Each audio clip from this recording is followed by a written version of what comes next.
दर्शकवृन्द नमस्कार। सदा झैं आज पनि हामी देश विदेशका मुख्य ठूला खबरहरूको साथमा उपस्थित भएका छौं।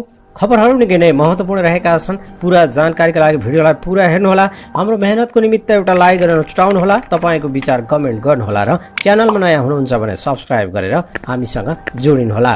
अब लागौं आजका मुख्य ठूला खबरहरूतर्फ। पहिलो खबर विगत 24 घण्टाको कोरोना भाइरसको अपडेटबाट गराउन चाहन्छौँ। विगत 24 घण्टामा 1497 जनामा कोरोना भाइरसको संक्रमण पुष्टि भएको मन्त्रालयले जानकारी दिएको छ। यससँगै नेपालमा पुष्टि भएका संक्रमितहरूको कुल संख्या 69,000 भन्दा माथि पुगेको छ। यसैगरी सोही अवधिमा 17 जनाको कोरोना भाइरसको संक्रमणको कारणले मृत्यु भएको पनि मन्त्रालयले पुष्टि गरेको छ। यो नेपालमा हालसम्म भएको एकै दिन मृत्यु भएको सबैभन्दा ठूलो संख्या पनि हो। नेपालमा अहिलेसम्म 453 जना संक्रमितहरूको कोरोना भाइरसको कारणले मृत्यु भएको मन्त्रालयले जानकारी दिएको छ।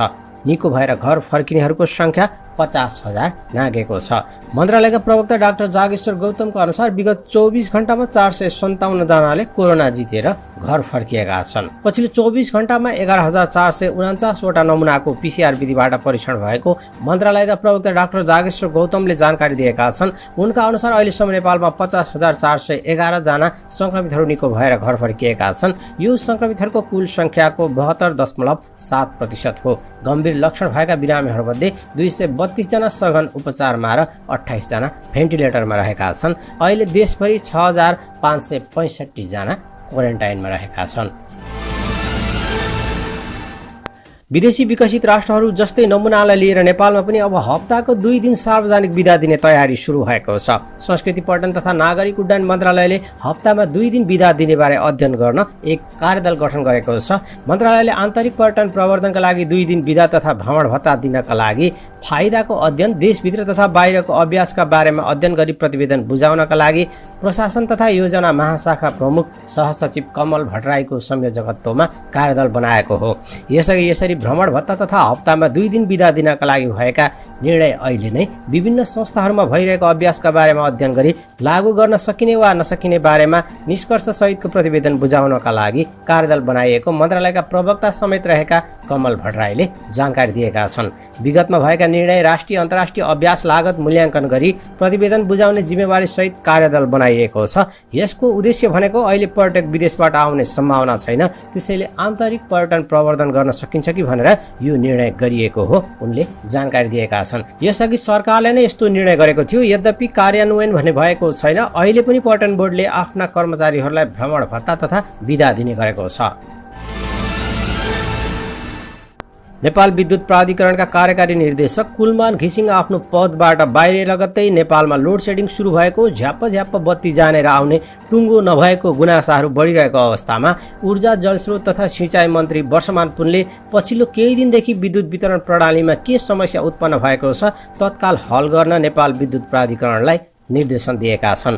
मन्त्री पुनले प्राधिकरणका निमित्त कार्यकारी निर्देशक लेखनाथ कोइराला सहित आधा दर्जन बढी उपकार्यकारी निर्देशकहरूलाई बिहिबार मन्त्रालयमा बोलाएर समस्या तत्काल सम्बोधन गर्न निर्देशन दिएका हुन्। मन्त्री पुनले निमित्त कार्यकारी निर्देशक कोइरालालाई पूर्ण अधिकार प्रयोग गरी काम गर्न र ठूलै समस्या आए तत्काल आफूलाई जानकारी दिन समेत निर्देशन दिएका छन्। जनताहरू हाम्रा ग्राहक हुन्, ग्राहकका गुनासा तत्काल सम्बोधन गर्नुहोस्। मन्त्री पुनले बताए, नियमित विद्युत सेवा पाइरहेका जनताले सेवा अनियमित हुँदा गरेका गुनासालाई नकारात्मक रूपमा हामीले लिनु हुँदैन। नियमित विद्युत पाउनु जनताको अधिकार हो भन्ने ख्याल गरेर काम गर्न निर्देशन दिएका हुन्।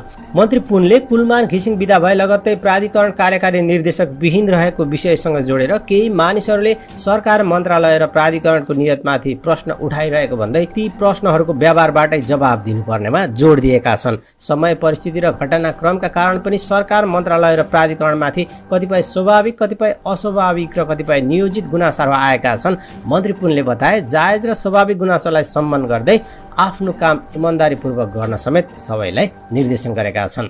तर जनताहरू भने यो कुरा मान्न तयार छैनन्, किनभने देशैभरि कुलमान घिसिङ बाहिरिए लगत्तै यति बेला लोड सेडिङ जस्तै रूपमा बत्ती जाने आउने विभिन्न समस्याहरू भइरहेका छन्। पछिल्लो समय नियमित रूपमा कुलमान घिसिङको समर्थनमा देशैभरि आन्दोलन पनि भइरहेका छन्। हालसम्म नेपाल विद्युत प्राधिकरणको कार्यकारी निर्देशकको पदपूर्ति समेत भएको छैन। जनताहरूले चर्को आन्दोलन र दबाव कुलमान घिसिङको पुनर्नियुक्तिको लागि दिइरहेका छन्। दर्शकवृन्द, तपाईहरू पनि कुलमान घिसिङको बारेमा के भन्न चाहनुहुन्छ, प्राधिकरणको नयाँ नियुक्तिको बारेमा के भन्न चाहनुहुन्छ, अवश्य पनि आफ्नो मत कमेन्टमा उल्लेख गर्नुहोला। नेपालका सांसदहरूले कोरोना भाइरसको विषयमा तथ्यगत जानकारी भन्दा भ्रमहरू बढी फैलिएकोले जनतामा आतंक सिर्जना भएको आवाज उठाएका छन्। राष्ट्रिय सभाको राष्ट्रिय सरोकार तथा समन्वय समितिमा बिहिबार भएको छलफलमा सांसदहरूले कोरोनाका विषयमा तथ्यगत जानकारी सम्प्रेषण हुन नसक्दा जनतामा आतंक फैलिएको बताएका छन्। सांसदहरूले कोरोना महामारी हो कि सरुवा रोग मात्रै हो भन्ने कुरा प्रश्न पार्न पनि जोडदार माग गरेका छन्। स्वास्थ्य मन्त्रालयका अधिकारी सहभागी बैठकमा उनीहरूले सरुवा रोग मात्रै हो भने यो कोकोहोलो केका लागि गर्नु परेको भन्दै प्रश्न समेत गरेका छन्। महामारी नै हो भने सामान्य अवस्थाको मृत्युदर र अहिलेको मृत्युदरमा किन फरक आएन, यसको विषयमा पनि विश्लेषण हुनुपर्ने जोड दिएका छन्। सांसदहरूले पीसीआर परीक्षण गर्ने नीति ठिक नभएको भन्दै संक्रमित भएर उपचार गराइरहेको व्यक्तिले अन्य व्यक्तिमा संक्रमण फैलाउने दर बढी हुने भएकाले लक्षण देखिए मात्रै परीक्षण गर्ने योजना व्यावहारिक नभएको समेत बताएका छन्। कोरोना भाइरसको विषयमा बढी चर्चा र आतंक फैलाएको भन्दै आतंक सिर्जना हुने गरी भएको प्रचारले आम मानिसमा मनोवैज्ञानिक असर गरेको सांसदहरूको भनाइरहेको छ। पछिल्लो समय समाजमा लकडाउनको आतंक फैलिएकोले अब लकडाउन गर्न नपर्ने गरी प्रोटोकल बनाउनु पर्नेमा सांसदहरूले माग समेत गरेका छन्। नेपाल र इजरायल बीच यही असोज 14 गते श्रम सम्झौता हुने भएको छ। जेरुसलेम स्थित इजरायली विदेश मन्त्रालयमा सम्झौता पत्रमा हस्ताक्षर हुनेछ। इजरायलको नर्सिङ क्षेत्रमा नेपाली केयर गिभर लैजाने सम्बन्धमा सम्झौता हुन लागेको हो। सम्झौता पत्रमा नेपालको तर्फबाट इजरायलका लागि नेपाली राजदूत डाक्टर अन्जान साक्य र इजरायलका विदेश मन्त्री गाबी अस्खेनाजीले हस्ताक्षर गर्ने तेल अभिव स्थित नेपाली दूतावासका द्वितीय सचिव अर्जुन घिमिरेले जानकारी दिएका छन्। मंगलबार बसेको मन्त्री परिषदको बैठकले इजरायलसँग श्रम सम्झौता गर्ने निर्णय गरेको हो। बैठकले श्रम सम्झौतामा हस्ताक्षर गर्न इजरायलका लागि नेपाली राजदूत डाक्टर साक्यलाई अख्तियारी दिने समेत निर्णय गरेको छ। दुई देशबीच श्रम सम्झौता भएपछि सरकारी तवरबाटै नेपाली श्रमिक कामका लागि इजरायल जानेछन्। सम्झौतापछि नेपाली श्रमिकले इजरायली नागरिक सरहको सेवा सुविधा समेत पाउनेछन्। विभिन्न चरणमा भएको द्विपक्षीय छलफलका क्रममा इजरायल विशेष गरी केयर गिभरमा नेपाली श्रमिक लैजान सकारात्मक देखिएको छ। इजरायलको नर्सिङ क्षेत्रमा नेपालबाट केयर गिभर ल्याउने विषयमा टुङ्गोमा पुग्दै गर्दा त्यहाँ स्थित नेपाली दूतावासले थप सक्रियता देखाएको छ। इजरायलमा नेपाली केयर गिभर लैजाने पूर्व सन्ध्यामा इजरायल सरकारका प्रतिनिधि र दूतावासका उच्च अधिकारीले कार्यस्थल एवं कार्य वातावरणको जानकारी लिने उद्देश्यले केही क्षेत्रको स्थलगत अनुगमन समेत गरिसकेका छन्। केयर गिभरमा छनौट हुनका लागि अनमी वा अन्य शैक्षिक उपाधि हासिल गरेको वा 12 कक्षा पास गरी 3 महिने केयर गिभर तालिम लिएको हुनुपर्ने नयाँ प्रावधान आएको छ। यस्तै लिखित तथा अन्तर्वार्तामा दुवै अङ्ग्रेजी भाषा उत्तीर्ण, निश्चित उमेर, तौल र उचाइ, स्वास्थ्य अवस्था ठिक तथा कुनै अपराधिक गतिविधिमा संलग्न नभएको व्यक्ति स्वच्छ प्रतिस्पर्धाबाट छनौट गरिने दूतावासले जानकारी दिएको छ। त्यस्तै यसअघि इजरायल गएका व्यक्ति उम्मेद्वार हुन नसक्ने पनि दूतावासले प्रश्न पारेको छ। छनौट प्रक्रियामा श्रम मन्त्रालय र वैदेशिक रोजगार विभागका अलावा निजी क्षेत्र वा अन्य व्यक्तिको संलग्नता नहुने भएकाले कुनै हल्लाको पछाडि नलाग्न दूतावासले सबैलाई आग्रह समेत गरेको छ। सरकारले पशुपति र लुम्बिनी क्षेत्र सर्वसाधारणको दर्शनका लागि खुला गर्ने तयारी थालेको छ। त्यसका लागि प्रोटोकल बनाएर कोरोना क्राइसिस म्यानेजमेन्ट सेन्टर सीसीएमसीमा सिफारिस लैजाने निर्णय संस्कृति, पर्यटन तथा नागरिक उड्डयन मन्त्रालयले गरेको हो। कोरोना भाइरसको महामारीसँगै सरकारले यी दुई धार्मिक गन्तव्यमा सर्वसाधारणको दर्शनलाई रोकेको थियो, तर सार्वजनिक यातायात समेत खुला भइसकेको सम्बन्धमा पशुपति र लुम्बिनी समेत खोल्नुपर्ने दबाब भने सर्वसाधारणबाट आइरहेको छ।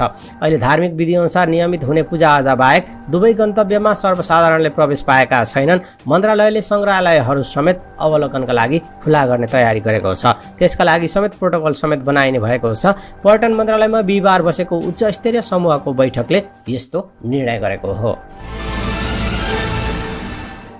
चिकित्सा क्षेत्र सुधारका लागि अनवरत सङ्घर्षरत वरिष्ठ चिकित्सक डाक्टर गोविन्द केसीले आफ्ना माग पूरा नहुँदासम्म अनसन नतोड्ने प्रश्न पारेका छन्। त्रिवी शिक्षण अस्पतालमा अनसनरत डाक्टर केसीले सरकारले आफूसँग पटक पटक गरेको सम्झौता उल्लङ्घन गरेकाले यस पटक त्यसै नछाड्ने समेत बताएका छन्। डाक्टर केसीको स्वास्थ्य अवस्था भने कमजोर बन्दै गएको उहाँको उपचारमा संलग्न चिकित्सकहरूले जानकारी दिएका छन्। स्वास्थ्य शिक्षा सुधारका लागि अनवरत सङ्घर्षरत डाक्टर केसीले जुम्लामा आफ्नो 19औं अनसन सुरु गरेका थिए, तर स्वास्थ्य अवस्था कमजोर भएपछि उनलाई काठमाडौँ ल्याइएको थियो। जुम्लामा काठमाडौँ आइ उपचारका लागि शिक्षण अस्पताल जान खोज्दा प्रहरीले त्यहाँ जान नदिई जबरजस्ती ट्रमा सेन्टर पुर्याएको थियो। त्यहाँ प्रहरीले डाक्टर केसीमाथि दुर्व्यवहार गरेकोमा सर्वत्र आलोचना भएपछि सरकारले उनलाई शिक्षण अस्पताल जान दिएको थियो। पश्चिमी न्यून चापीय प्रणालीको प्रभावले अझै 3 दिन देशभर वर्षाको सम्भावना रहेको जल तथा मौसम विज्ञान विभागले जानकारी दिएको छ।